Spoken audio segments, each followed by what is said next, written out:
Olá pessoal, sejam bem-vindos a mais um Heidelbergcast, Pastor Léo aqui. Tudo bem, pessoal? Uma alegria estar aqui com vocês, sou o presbítero Marcelo, tá? E agora um novo formato, né? Novo formato. Mesmo conteúdo, novo formato. Mesmo conteúdo, novo formato, né? Nova embalagem. Verdade, nova embalagem, mas o conteúdo é o mesmo, talvez até melhor, né? Talvez, Talvez até melhor. Ou não, ver a nossa cara feia, né? É verdade, né? Pode ser aí um efeito repelente, né? Um efeito repelente. Eu espero que não, que os irmãos tenham aí ajam com muita bondade para conosco, Exato. Realmente nós não somos a melhor das embalagens, com certeza. né? Mas como a gente está aumentando, Marcelo, a ideia é poder divulgar ainda mais. A gente estava só em áudio no Spotify, que vai continuar, ou seja, não é que aquele formato se encerrou, ele vai continuar, mas a gente vai estar ampliando também para conteúdo de vídeo, no Heidelbergcast, e como outros projetos também aqui da IPJOC. Não é isso, a gente era um pouco cobrado sobre isso também. Né? Não tá ali no YouTube, né, de uma maneira que seja mais interessante as pessoas verem, né? As pessoas gostam também sobre nossa época, que é uma época muito visual, isso. Né? Ali, né, de olhar esse bate-papo, né, que a gente tem feito aqui. Então a gente espera que você goste bastante, né, desse novo formato, tá? Compartilhe, que seja útil para você, né, para o crescimento, né, do entendimento da palavra de Deus, desse catecismo tão brilhante que é o catecismo de Heidelberg, né, que tanto nos edifica a cada dia que a gente vem aqui conversar sobre ele. Não é isso, Verdade. E tá na sequência, né, a gente tá terminando a parte do credo, né? Vamos só recapitular aqui um pouco. A gente estava vendo como o credo apostólico foi dividido, aí vimos toda a parte da Deus Pai, vimos todo Deus Filho, e agora a gente vai para o terceiro e último parágrafo, não é isso, presbítero? Exatamente, que é a parte que fala sobre o Espírito Santo, né? Isso. A primeira pergunta dessa parte do credo é especificamente sobre o Espírito Santo, né? Isso. E depois da obra dele, né? Vou falar um pouquinho sobre igreja mais especificamente, né? Sobre redenção e comunhão dos santos também. Isso. E aí, então, a gente vai para a pergunta de hoje, né, sobre o catecismo de Heidelberg, que é o domingo de número 20, o dia do Senhor do número 20, não é isso? Aí. Então é um domingo até atípico, porque a gente estava vendo que quase todo domingo era um monte de pergunta, né? Isso, exato. E esse, até por causa do tema, é uma pergunta só, pergunta 53, que nos pergunta: o que você crê sobre o Espírito Santo?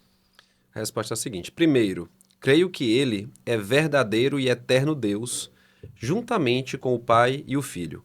Segundo, creio que ele foi dado também a mim, para, pela verdadeira fé, me tornar participante de Cristo e de todos os seus benefícios, para me consolar e para permanecer comigo para sempre. Ou seja, embora seja uma pergunta ou resposta sobre o Espírito Santo, né? Há aqui uma consolidação muito grande de doutrina a respeito dessa terceira pessoa da Trindade, como o catecismo costuma fazer, né? Traz de uma maneira sucinta, mas extremamente profunda esse tema. E Espírito Santo, né, Pastor Léo, é um tema, falar sobre a terceira pessoa da Trindade, é um tema que nos nossos tempos, e olhando ali pela perspectiva de igreja reformada, né? Sim. Vamos fazer aqui essa análise de uma maneira mais pessoal, né? Para a igreja reformada é um tema que tem sido pouco abordado. Demais. Né?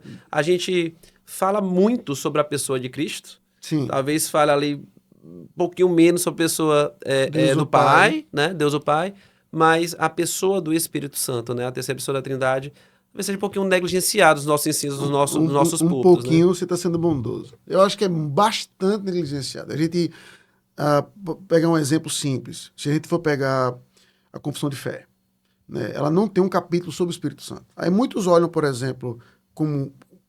Isso vai dizer, então não tem como nem dar um estudo em cima disso. Porque não vai ter uma pergunta sobre o Espírito Santo é isso, o Espírito Santo é, por exemplo, no Westminster. Tá? E eu acho que isso é o grande problema. Por quê? Porque isso é uma falta de conhecimento, até como os puritanos pensavam. Porque se o cara lê a confissão ou os catecismos do início, eu nunca fiz essa contagem, sabe, Marcelo? Mas é possível que o Espírito Santo seja a expressão que mais apareça, até talvez mais do que Cristo, né? Porque, como bem diz Calvino, tudo aquilo que Cristo conquistou, tudo aquilo que Cristo é, seu Espírito Santo é alheio a nós, está distante demais. Com certeza. Eu acho que um dos grandes pontos que nós vamos abordar hoje aqui na nossa conversa, né? É como a obra de Cristo se torna real para nós pela obra do Espírito. Exatamente. Né? Como ela se torna prática, né? Na nossa vida. O que foi digamos assim, subjetivo na obra de Cristo, né? Do Filho, o que ele conquistou ali. Claro que ele conquistou muitas coisas objetivas, mas é aplicada a nós objetivamente através do Espírito. Eu acho que essa questão de falar menos do Espírito Santo nas igrejas reformadas talvez seja um movimento reacional. Com certeza. Né? Até porque, assim, como você falou, né? Calvino era o teólogo do Espírito Santo, né? John Owen escreveu sobre o Espírito Santo. E escreveu uma obra super profunda, fantástica, né? Sobre o Espírito Santo, tá? Aí veio o movimento pentecostal, né? Ali no início do século XX, né? Aproximadamente. E se dá uma ênfase muito grande sobre a pessoa do Espírito Santo, no detrimento da pessoa do Filho. Né? E lá se fala bastante sobre a pessoa do Espírito Santo. E tem aquele detalhe que é importante, né? Porque se fala muito que se fala certo. Exato. Eu acho que esse é também um detalhe que vale a pena a gente falar. Ela teve o monopólio do discurso em certo grau. Ou seja, falando sobre isso, então, a tendência, rapaz, então a gente não pode falar sobre isso. Fazer uma comparação aqui, pelo amor de Deus, não estou comparando no caráter de religião, mas é feito com você não vê nas igrejas falando muito sobre Maria. Sim. A importância dela e por aí vai. Porque a gente tem medo de parecer católico. Tá? Então não vamos falar, não. É como se o reformado tivesse medo de parecer pentecostal. Exatamente. Né? Não vamos falar isso aqui não, porque isso aqui já tem gente falando demais. Enquanto o ponto é justamente esse. Justamente porque tem gente falando demais, a probabilidade de estar falando errado é grande. Veja, por exemplo, como a gente viu, a maior parte do catecismo de Heidelberg, nessa parte, é sobre Cristo, exatamente porque ele era o mais falado, então tinha-se mais controvérsia e mais dúvida. Verdade. Basicamente, teologicamente, né, a gente não tem grandes controvérsias a respeito do Espírito Santo a partir do quarto século da história da igreja, né? Enquanto Cristo, a gente até falou aqui, né, antes vários debates cristológicos ali sobre a pessoa de Cristo, sobre a obra de Cristo, né, especificamente. Mas dito isso, Léo, o catecismo traz os pontos fundamentais sobre a pessoa do Espírito Santo, né? E a primeira é que ele é verdadeiro e eterno Deus, juntamente com o Pai e com o Filho. A Bíblia traz isso de uma maneira clara. Né? E de formas interessantes. De várias formas. Né? De várias formas. Você vê ele agindo como uma pessoa da Trindade, né? Ele aparecendo várias vezes nas expressões, junto com a expressão do Pai e do Filho. A bênção apostólica. A bênção apostólica, por exemplo, de 2 Coríntios 13, versículo 13. Né? A grande comissão, né? A grande comissão. Ensinando em nome do Pai, do Filho e do Espírito Santo, o batismo ali. Verdade. E um dos pontos mais interessantes para reforçar que o Espírito Santo é uma pessoa é o texto justamente de Ananias e Safira. Eu gosto muito daquele texto por duas razões. Primeiro, porque ele é chamado de o Senhor, mentiste ao Espírito Santo, e mais embaixo eu disse, porque mentiste não ao mentiste Senhor. Não mentiste aos homens, mentiste a Deus. Deus estão ali, mas até para mostrar o aspecto simples de como o Espírito Santo é uma pessoa. Você não mente para um poder. Isso. O Marcelo não mente para... Ele mente uma força. Exatamente. Uma força da natureza, um poder empoderador, para ser redundante. Perfeito. Você mente é uma pessoa. Então a Bíblia vai tratar o Espírito Santo como sendo uma pessoa. Né?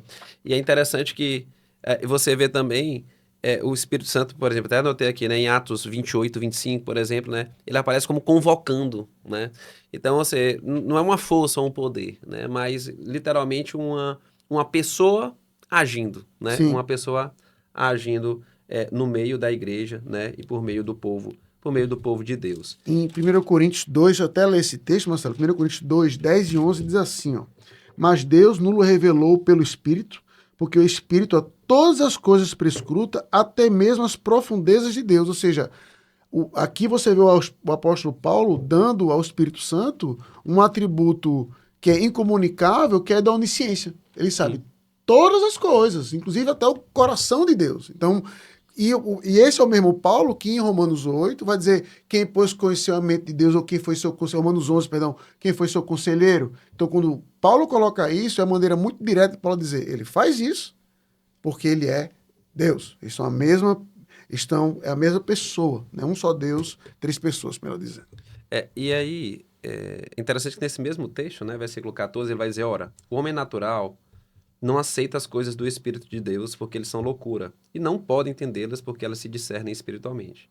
Porém, o homem espiritual julga todas as coisas, mas ele mesmo não é julgado por ninguém, pois quem conheceu a mente do Senhor, quem o possa instruir? Nós, porém, temos a mente de Cristo, né? No caso aqui, Paulo está trazendo, instruída pelo Espírito. E aí eu acho que a gente já pode começar a falar um pouquinho sobre essa obra, a obra do Espírito, né? A Sim, obra do Espírito.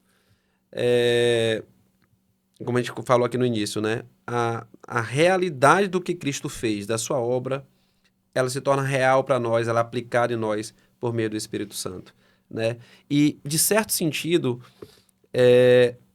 a igreja, ela é formada para ser igreja, né? Ela tem o escopo que tem pela obra do com Espírito. certeza. O Bavinck, que é o teólogo sistemático holandês, o quarto livro dele, que é justamente pós a parte de Cristologia, ou seja, ele fala Cristologia, então vai fazer qual é o trabalho de Cristo, que é soteriologia, e a última parte é pneumatologia, igreja e últimas coisas. Tá? Aí o nome dos capítulos são exatamente assim, ó. O Espírito dá uma nova vida aos crentes, o Espírito cria uma nova comunidade, que é a igreja, e o Espírito faz nova todas as coisas, que é falando do fim dos tempos. Então, ou seja, ele olha para a obra de Cristo e imediatamente ele vai dizer como isso aqui é aplicado à igreja e daqui para frente. Espírito Santo.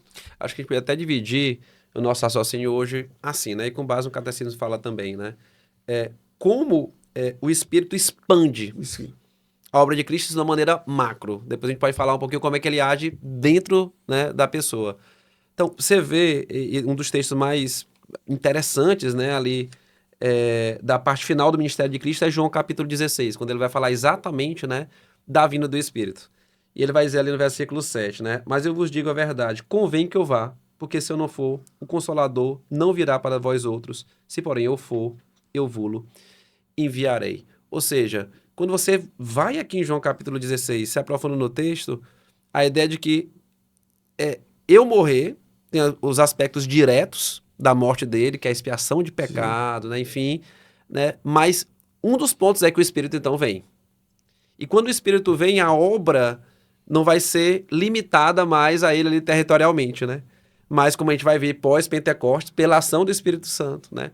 Abrindo a mente e empoderando a igreja, né, sobre a obra de Cristo, né? Trazendo pecadores ao arrependimento, essa obra passa a ser uma obra literalmente No mundo universal, então todo. do mundo inteiro, né? Então, assim, uma das missões do Espírito Santo é fazer com que a obra de Cristo seja uma obra do mundo todo, né? Digamos assim, né? Seja uma obra expandida, a igreja seja mais do que o Israel de Deus no passado. A gente vai discutir isso Sim.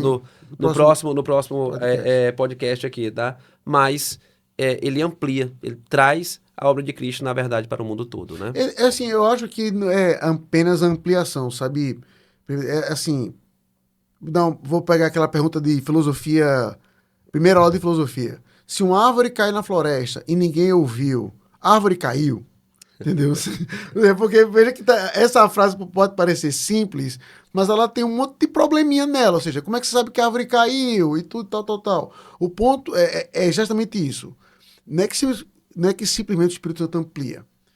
Sem o Espírito Santo, a obra de Cristo, do ponto de vista da sua aplicação à salvação, ela é completamente desconhecida. Então, nesse sentido, ela é reveladora, não apenas ampliadora. Ou seja, ela amplia no sentido que você falou, de quebrou-se as cadeias, o diabo está preso, né? Um abraço aí a todos meus amigos pré-milenistas. e, e agora o trabalho de Cristo vai ganhar todas as nações. Mas quando a gente olha no micro, assim, para o indivíduo, é exatamente o Espírito Santo aquele que vai revelar, olha aqui o trabalho desse Cristo. Ou seja, nesse momento você dizer, Cristo morreu na sexta, ressuscitou no domingo. Não, olha como agora, por causa desse Espírito, você é um só corpo com esse Senhor. Sabe? Então, eu acho que é esse aspecto que, quando a gente para refletir, deveria, né, como justamente os reformadores e os puritanos davam, o Espírito Santo tem um grau de ênfase muito grande na nossa teologia hoje, nas nossas aplicações hoje, no sermão, no EBD, por exemplo. E é exatamente o que ele fala aqui, né? Para me tornar participante de Cristo e de todos os seus benefícios, né? Ou seja, essa obra de me tornar parte do corpo e participante do próprio Senhor.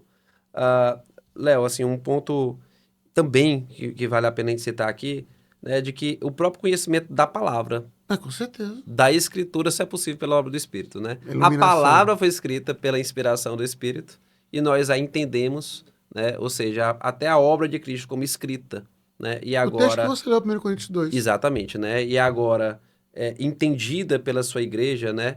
E a palavra que transforma, né, o homem vem pela iluminação do Espírito. É por isso que você que está em igreja, por exemplo, não pense que isso é reza, mas se sua igreja for uma igreja séria, você sempre viu antes da oração, da pregação, o seu pastor orando pelo quê?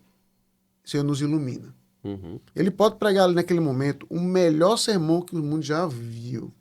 Se o Espírito Santo não iluminar a nossa mente, a gente não vai. Vou usar a expressão que eu também gosto de usar. Aquilo ali não vai ser tomado posse pra gente. Ou seja, aquilo ali não vai se tornar uma realidade.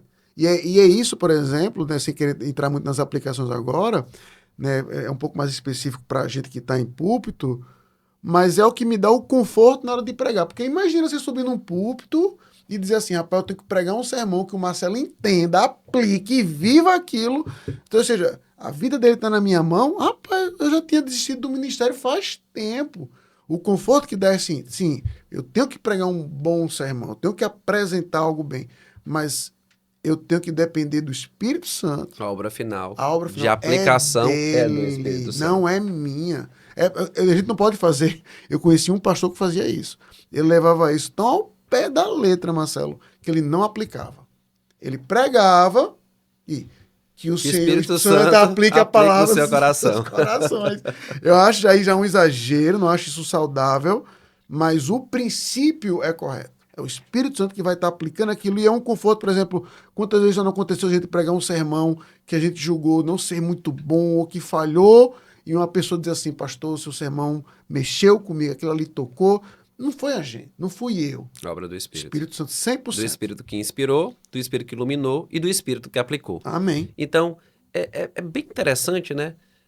Quando a gente vai ali detalhando, né? Fazendo as quebras aqui de entendimento, falando sobre o Espírito, a gente vê da amplitude da obra do Espírito.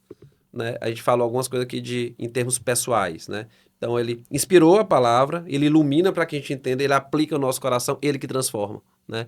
Ele que nos dá ali, nos traz a regeneração, né? A obra de aceitação de Cristo por fé Isso. vem também através do Espírito. Então, o entendimento, a aplicação, literalmente, a iniciativa da conversão é aplicada a nós também pelo Espírito Santo de Deus, né?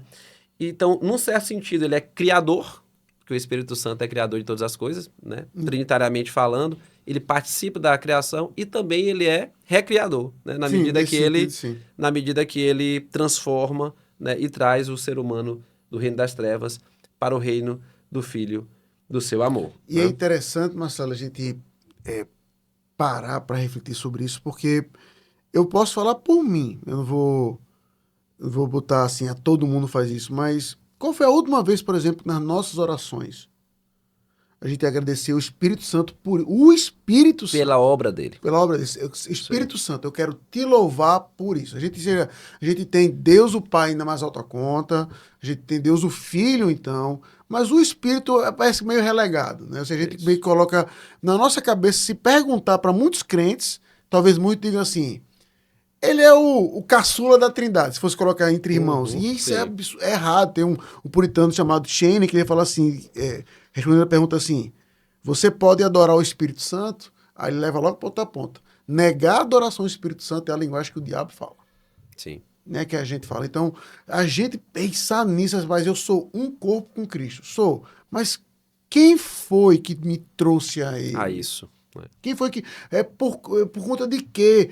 Eu tenho agora aquilo que pertence a Cristo. A linguagem do apóstolo Paulo em 1 Coríntios, por muitas vezes, você tem isso por causa do Espírito Santo. Então, por que então não agradecer a ele? É um exemplo simples. E sabe que é uma coisa que é interessante, né? Mostra também um tanto da nossa ingratidão, né? Com certeza. Até pela questão de que como é que o Espírito Santo é identificado pelo próprio Cristo como o Consolador. Paráclitos. Né? O Paráclitos, ou seja, aquele que, por exemplo, intercede por nós. Né? Aquele que está conosco, como disse aqui o Catecismo de Heidelberg, né? Ele está conosco, ele termina inclusive falando isso, né? Para permanecer comigo para sempre, ou seja, ele está ao lado, ele ora por mim, é o meu consolador, né? Aquele que lembra da palavra, a esperança que temos em Cristo, na sua obra, né? E na obra da Trindade, e não reconhecê-lo como Deus, né? Não ter na nossa devoção, uma parte dedicada a glorificá-lo, mostra, inclusive, gratidão na Com nossa certeza. parte e, no mínimo, desconhecimento da obra do Espírito. E Que deixar criou, claro. que recriou, que aplicou, iluminou, nos trouxe, nos deu o poder de aceitar o Evangelho, que nós não temos naturalmente por nós mesmos, ora por nós, está do nosso lado, é o nosso Consolador. E reforçando só o que você disse, Marcelo, não reconhecer a divindade do Espírito Santo não é um errinho, é heresia da grande. Verdade. Entendeu? Só para dizer, seja consciente. Aliás, como algumas não reconhecem, Exatamente. né? Algumas, digamos assim, seitas, que a gente Exato. considera realmente não Porque reconhece a divindade do eu Espírito. sei, a gente vai falar sobre a igreja melhor depois, mas para mim esse é um tripé que sempre vai ter que ter. Vai conhecer uma igreja. Veja se a Bíblia é a palavra de Deus, se eles reconhecem um Deus que é trino. É logo depois disso. A Bíblia é a palavra de Deus, ok. Logo depois. Trino, e veja como é o relacionamento deles com os sacramentos. Os sacramentos, sim. Mas se... não, Marcas uma igreja verdadeiramente exato. cristã. Aqui não, apóstolo. Aqui não é trindade, não. Aqui é dualidade. Vá para outra igreja imediatamente. Ali não é para usar a linguagem da confissão de fé, ali é uma sinagoga de Satanás. Porque não está dando ao Espírito Santo, em particular, a glória, a adoração que é devida a ele por ser Deus. A gente nunca pode dizer isso aí. O aspecto pessoal é de que é isso que é interessante. Se a gente fosse parar para olhar no nosso próprio dia a dia, as pessoas que estão próximas de nós são aquelas que nos entendem, que sabem quem eu sou, ou seja, que seja por um olhar, por um movimento, já sabe se está cansado, se como é que foi o dia, se está com fome, então não sei o quê. Veja que você, lendo aí o Catecismo de Heidelberg, vai dizer que ele está conosco para sempre. E aí, essa ingratidão para mim, Marcelo, ela é demonstrada de um jeito muito simples. É de que não apenas a gente não reconhecendo, mas é dizer assim, todos nós já passamos por uma necessidade, todos nós já passamos por um momento que eu lembro, para mim, muito marcante, Marcelo, foi quando o papai estava internado. E aí eu sentava do lado da cama e minha oração era desse jeito: Senhor, eu não sei pelo que orar. A minha oração era essa. E se você perguntar assim para mim, pastor, por que estou tão em desespero, onde é que está a sua falta de fé? O que me confortava, sabe, Marcelo, era: eu sei quem está do meu lado nesse momento. Eu sei que ele está orando quando eu não consigo. Sabe? Então, quando a gente olha para esse aspecto muito pessoal, eu vou fazer... É uma piada, saliento bem. Era para a gente esperando ser um pouquinho mais pentecostal. Entendeu? Por esse aspecto. Ou seja, não estou falando do glória do fogo, mas de, caramba, como o Espírito Santo de fato é incrível. Como ele me entende, como ele está perto de mim. E eu vou além. Sabe coisa de criança, por exemplo... Quando a gente fala algo, a gente que tem filho pequeno sabe disso. Você entende o que ele quis dizer, ele não falou daquele jeito, então se o pequeno Moisés falar contigo uma coisa, tu vai entender o que ele disse, mas quando tu falar com a Bruna, tu não vai dizer a mesma frase. Tu vai dizer outra. Era uma menina da igreja que ela falava a cor, ela falava amamelo, não, era meu sobrinho, perdão. Que cor é essa? Ela falava amamelo. Ele não falava amarelo. Então, na hora de dizer assim, ele quer um produto, eu não falava, ele quer um produto amamelo. Eu corrigia-o. Pois bem, a gente ignora isso, Marcelo, mas esse é um dos pontos que os puritanos, eu lendo eles, enfatizam muito bem. O Espírito Santo é aquele que se encarrega de até mesmo corrigir nossas orações para que ela chegue ao ouvido. Cara, eu falo amamelo, mas Deus escuta amarelo. E por quê? Não é porque ele... Não. Alguém mudou isso. E foi exatamente esse Santo Espírito de Deus. Isso é incrível. E tem dois pontos aqui também do Espírito Santo, né? Isso é incrível, que você falou, né? E é interessante como Deus nos coloca como conforto e garantia a presença do Espírito Santo. Sim. Veja, até recitando João 16, onde Cristo está terminando seu ministério, está ali na mesa com os discípulos, né? Está indo para a crucificação, ele diz, olha... eu estou indo, mas ele virá. Ou seja, qual é a certeza que nós temos que Cristo está conosco, que Deus está conosco todos os dias, como termina aqui, né, a resposta do catecismo? É a presença do Espírito conosco. E essa certeza que nós temos, por exemplo, que nós só chegamos a Deus pela obra do Espírito em nós.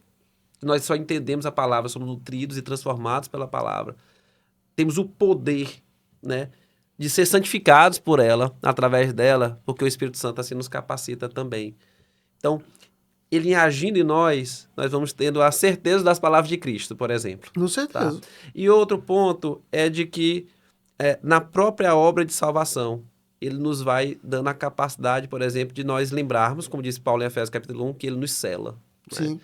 Ele é o selo da promessa de Deus. Como nós sabemos que, no final das contas, a obra toda da salvação é real, vai dar certo, nós vamos chegar no final do caminho. Né? O Espírito Santo é o selo dessa promessa. Né? A obra dele é o selo dessa promessa. E o que é interessante, Marcelo, quando a gente conversando aqui, fica claro uma coisa, né? Para usar a linguagem dos filósofos, a gente vive numa sociedade hoje que é o individualismo extremo, e aí observe que a gente pode, não é ser individualista no sentido de egoísta, mas a gente pode pegar a palavra e dizer assim, essa palavra foi para mim por causa do Espírito Santo. Ou seja, então, observe como a própria linguagem do Espírito Santo na Bíblia, ela é justamente uma maneira de, não de contra-argumentar esse individualismo extremo, mas de mostrar exatamente como pode ter dado a resposta certa. Ah, eu quero uma coisa que seja individual à minha vida. Isso é possível através daqui. Ele conhece, ele é da Trindade, ele é Deus, e ele vai tornar aquilo ali pessoal. Ele não vai modificar, esse é meu ponto. Ele vai nos modificar, ele não vai pegar a mensagem, o perdão de Cristo é uma coisa para o Marcelo, é uma coisa para o Leonardo, isso jamais. Mas a ideia de que isso agora é seu. Você pode dizer, isso aqui é meu. Aquilo que era de Cristo agora é meu, por quê? Por causa do Espírito Santo. Então, é até uma resposta fantástica que pode ser dada nesse individualismo extremo que a gente vive hoje. Para a gente terminar, né, aqui, está terminando nossa meta de tempo, né? Me tornar participante de Cristo e dos seus benefícios, né? Exatamente o que você colocou agora, né? Ele nos faz ter essa certeza de que temos a obra de Cristo não só aplicada em nós, mas sendo nossa de verdade, né? Pela operação do Espírito Santo. Eu queria só, Previto, estimular a você a estudar mais sobre isso, né? Dando o Joel Bick, na sistemática dele, ele vai pontuar assim, quais são os benefícios de você conhecer mais o Espírito Santo? Aí ele coloca 10, eu vou só ler os temas, obviamente eu vou ler os 10. Ele fala assim, conhecer o Espírito Santo é conhecer a Deus, conhecer o Espírito Santo é conhecer a nossa salvação, conhecer o Espírito Santo é entender a santificação, conhecer o Espírito Santo é o equilíbrio da vida cristã, conhecer o Espírito Santo é adorar a Deus corretamente, conhecer o Espírito Santo é apreciar o cristianismo histórico e ortodoxo, pode ver que a gente citou o tempo todo aqui, né?